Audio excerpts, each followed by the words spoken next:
could taste the blood on my face. Wing Commander Gaurav Bikram Singh Chauhan. Pokhran, Rajasthan, the 19th of February 2013. Blood flowed down one half of his face from a deep gash between his closed eyes. He lay flat on a stretcher, his head tilted back by a neck brace that had been strapped on a few minutes earlier. Wading through a clutch of officers at the Jodhpur tarmac, Avantika Agarwal, 6 months pregnant, was calm in the only way she knew to be. As the Air Force personnel watched cautiously, ready to step in if she needed them, she made the final few steps to the stretcher, not pausing once. She would hold herself together in those minutes. And in that late winter dusk, through the bandages and blood, Avantika noticed something else. He was smiling. Wing CDR Gaurav Bikram Singh Chauhan had barely seen his wife that week. The Air Force station in the heart of the Thar Desert was in a high state of alert and activity. Combat aircraft from across the country had arrived there to prepare for a first-of-its-kind show of strength, code-named Iron Fist, a few days later. Pokhran, the playground for the event, had been made famous by India's underground nuclear tests several years before. Iron Fist had nothing to do with nuclear weapons, but would involve an extended, relentless demonstration of brute air power that would include the use of real live weaponry. An audience, comprising the country's leadership, diplomats from several countries and the global press, had been invited to witness Iron Fist from a safe distance.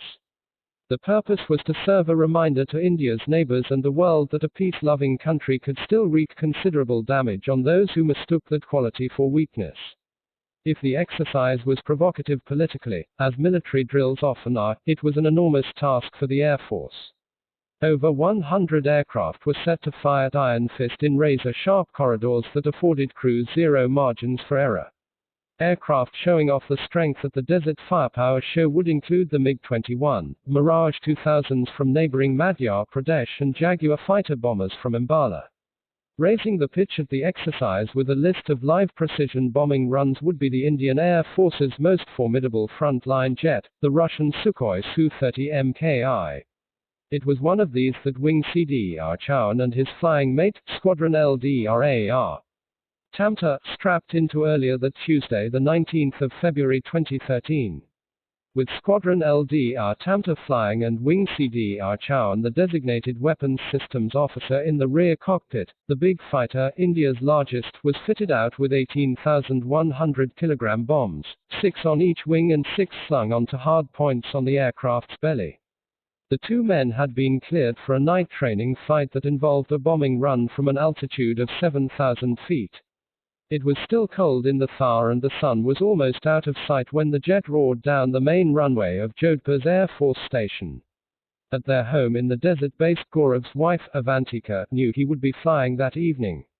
He flew every day. Like most family members of pilots, she heard the roar of the Sukhoi's twin monster NPO Saturn AL-31FP engines and made a mental note that her husband was now airborne.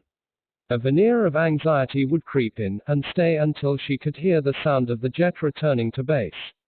This was routine. In the air over the Thar, Wing CDR Chauhan and his mate quickly put the Su-30 in a climb to about 6,900 feet, their designated cruising altitude. As Squadron LDR Tamta maneuvered the jet from the front seat, in the rear cockpit, Wing CDR Chauhan quickly programmed parameters for the bombing run. The drill would see the bombs released over the Chandan Desert Range. The Su-30 wasn't alone over the Thar that evening. Other aircraft were also airborne, rehearsing for the final event 4 days later. Wing CDR Chauhan knew that he was sharing airspace with 2 confirmed aircraft. One was a Jaguar, piloted by Wing CDR Chauhan's course mate from the academy, also on a bombing run. The other was the Israel-built Heron surveillance drone that had been deployed to film the bombing runs with its thermal night vision camera and synthetic aperture radar. Wing CDR Chauhan used the aircraft's mission computer to select waypoints, giving the jet map markers to navigate through for the weapons release. The markers would be carefully chosen to account for the long arc the bombs would trace before hitting the ground. The navigation data punched in, the jet was switched to autopilot for the run. For the duration of the weapons release, the pilot, Squadron LDR Tamta, would be required to press the fire trigger on his flight stick. When Squadron LDR Tamta pressed the button and held it, the first bombs should have begun to drop. They didn't. The Su-30 is a big truck of a jet. It doesn't shudder easily. But when Squadron LDR Tamta pushed down on that trigger, Wing CDR Chauhan experienced two things. One, an extremely bright flash of light, bright enough that he could only see white when he closed his eyes for a moment, and two, the heavy jet was jerked violently off its level course. It became instantly clear to both men that something catastrophic had just happened. The bombs on the fighter's right wing had detonated without detaching, instantly destroying much of the wing and sending high-speed debris smashing at the fighter canopy and into the cockpit. These few seconds would later be described by the Indian Air Force in a report thus. This was followed by the aircraft being engulfed in a large ball of fire and breaking up into several parts in midair. The explosion on the right wing caused it to be ripped off at the root, and the aircraft viciously spiraled downwards in an uncontrolled trajectory with a very high rate of descent. Wing CDR Chauhan felt shards of the shattered canopy crash into his face. His helmet visor had shattered too, with a piece of it cutting him right between the eyes, but he wouldn't know it at the time. The thing that changed the most in the cockpit was the noise. Through the vortex of the fractured canopy, a deafening whoosh of high-speed wind made all communication between the pilots impossible. Sitting a few feet apart, the pilots could not talk. As Wing CDR Chauhan and Squadron LDR Tamta fought to regain control of the Sukhoi, which had by this time begun to break up midair, something was heading straight for them through the darkness over the Thar. If there was one thing worse than sitting strapped into an aircraft that had just lost a wing and nearly all its structural strength, here it was, an aircraft, heading straight in their direction. The two would later learn it was the Heron drone that was about to crash right into them. But before the drone overshot them, the Su-30 had lurched into a steep nose-down posture, turning in a loose rightward spiral, heading towards the Thar below. The wind through the canopy fracture brought with it the whiff of explosive, the first real confirmation to Wing CDR Chauhan that the weapons had detonated on the aircraft. By this time, Wing CDR Chauhan had attempted at least thrice to punch out of the doomed jet. But the heavy turbulence and wind blast had put him fully out of reach of his ejection handle. The fighter had by now attained a dangerously high rate of descent. In a final effort, Wing CDR Chauhan pushed with everything he had against the railing of the cockpit, burning hot at the time, and managed to pull the ejection handle. Seconds later, both pilots blasted out of the Su-30 in their NPP Zvezda K360M ejection seats, sideways and outward, their parachutes deploying instantly at that depleting altitude. Wing CDR Chauhan held on tight to his parachute cord, too shaken to even try shifting his position to locate Squadron LDR Tamta, who, as it turned out, was not far behind him and descending from a little higher. As they sank into the darkness over the desert, a fresh wave of fear engulfed them. Wing CDR Chauhan remembered the Jaguar his course mate was flying in the area at the time, and knew that it was probably just about primed for its own bombing run. He said a silent prayer, hoping that ground control had managed to figure out what had happened and instructed the Jaguar to keep its bombs and peel away from the area. Fortunately, officers on the ground had immediately latched on to the Su-30's catastrophic air incident and cleared airspace over the Chandan range. In his Jaguar, Gaurav's course mate, worried by what ground control had just informed him, returned to base without releasing his bombs. The unmanned Heron had been a terrifying near miss, but was kept in the air, every single one of its cameras and sensors pointed straight at the crashing Su-30. From the darkness above the Thar, the drone had silently managed to film the terrifying incident, the blazing right wing, the Sukhoi in its howling downward spiral, the awkward ejection and, most disturbingly, the flaming debris that rained down around Wing CDR Chauhan and Squadron LDR Tamta as they parachuted downward, some of it dangerously close. One touch was all it would have taken to destroy the synthetic material of the parachutes. Descending in the darkness with little or no depth perception to tell how far away from the ground they were, the two pilots separately and coincidentally recalled what they had seen the previous day during a paradrop from a C-130J Super Hercules transport aircraft over Pokhran. The Army paratroopers had landed and quickly rolled over to the front to avoid injuries from the faster-than-it-looks descent. Both pilots decided that this is precisely what they would do. Except, they couldn't see the ground as it rose towards them from below. As Wing CDR Chauhan finally grasped depth bearings, he noticed a well bang in the middle of his descent path. The emergency parachute was a life-saving device and wasn't highly maneuverable. Great. He remembers thinking, I've punched out of a flaming Su-30, and now I'm headed straight for a well in the middle of the desert. He made a strenuous effort to coax the chute in a different direction. And he thought he was imagining things when he saw the well actually move with him. He was 30 feet from the ground when he realized what that well really was, the shadow of his parachute. Tamter would later confirm he had the precise same sequence of hallucinations. Both pilots rolled forward in the sand when they landed. By this time, Wing CDR Chauhan could taste the blood on his face. He did a quick check to make sure he was okay. No injuries to his limbs. His back was okay. No apparent compression fractures to the spine, a common effect of ejection from a fighter. He was, as they meaningfully say in the military, in one piece. Wing CDR Chauhan then pulled out a cell phone from the thigh pocket of his flight suit to quickly take a video of his face.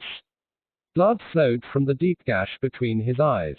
His left hand was badly burnt, probably while holding onto an air scoop that was spewing burning hot air during the final attempt to eject. Shaken and bleeding, but assured that he was safe and had survived, Wing CDR Chauhan wanted to let his wife know. Hoping she would hear it from him first, he texted her, ejected. I'm okay. In Jodhpur, Avantika hadn't heard. She called her husband back that second. Over and over she called his number, but Gaurav wasn't picking up. Out there in the desert, his phone's battery was low and he needed the light from his cell phone to signal to a rescue chopper that, with guidance from the Heron still buzzing above, had zeroed in on the pilots who had landed about 1 kilometer apart. Overshooting the two pilots a few times, the helicopter couldn't seem to zero in on the precise location. Wing CDR Chauhan remembers standing in the desert rejecting a barrage of incessant calls, most of them from Avantika, so he could signal to the chopper. Exasperated by the non-stop ringing, he finally picked up. It was Avantika. She tried not to let the worry show in her voice, but remembers fighting hard not to break down. Her husband's message had preempted panic, but he was still out there. And wasn't safe just yet. At the other end of the line, Wing CDR Chauhan gently told his wife that he was okay, and to stop calling. The two pilots were picked up and transferred back to base on stretchers where the crash had created an enormous buzz, coming as it had right before a nationally televised event of political and diplomatic importance. With only superficial cuts and burns to treat, the two pilots did not have to face the unthinkable of never flying again. On Independence Day 2013, Wing CDR Gaurav Bikram Singh Chauhan was decorated with a Vayu Sena Medal for gallantry. The award carried with it a citation that spared no description.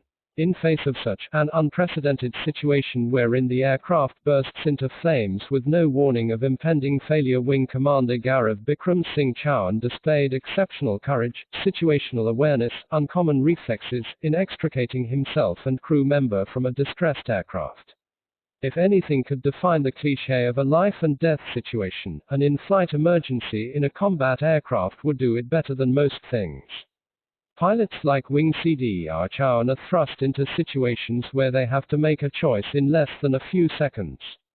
In a flaming jet screaming towards the ground, a decision postponed by milliseconds could make all the difference.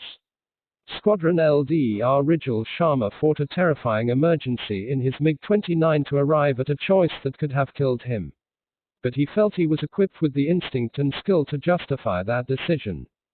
For Wing CDR Chauhan, the choice to stay with the aircraft never came up. Facing a similar catastrophe, but with an aircraft that could in no way be saved, his decision was whether to submit to the situation and go down with the jet, or fight through a physically unimaginable position to depart from an aircraft headed for certain doom. Gaurav and Avantika's son was born 3 months after the accident. It would be many months before Wing CDR Chauhan was cleared to fly again. It was a worrying time for the young fighter pilot. I remember being surprised at how keen he was to get back into a cockpit again, Avantika remembers. It was more than a year after the accident that he was allowed back into an aircraft again. And he was so thrilled. I guess once a fighter pilot, always a fighter pilot. The strain with which a pregnant Avantika held herself together to deal with the accident would have a lasting impact on her. I didn't think I was affected much by the accident. I only realized how much I was when the phone rang unexpectedly the first time Gaurav went night flying after the accident. Palpitations and a cold sweat broke out. It was just Gaurav calling to chat because he hadn't gone flying. I remember telling him not to call me at a time I was expecting him to be airborne because I expected it to be bad news and I really couldn't handle the stress anymore. The Indian Air Force Court of Inquiry would take years to figure out what went so catastrophically wrong over the Thar that night. While it was finally put down to a technical glitch, only the Indian Air Force would know just how close both men got to going down with a fighter on fire that moonlit night. Avantika has advice for the families of pilots and warriors. Having seen how our fighter pilots function, the stress they work under, all I can say is that families need to be supportive and think positive. The usual rules don't apply to our fighting forces. They never do.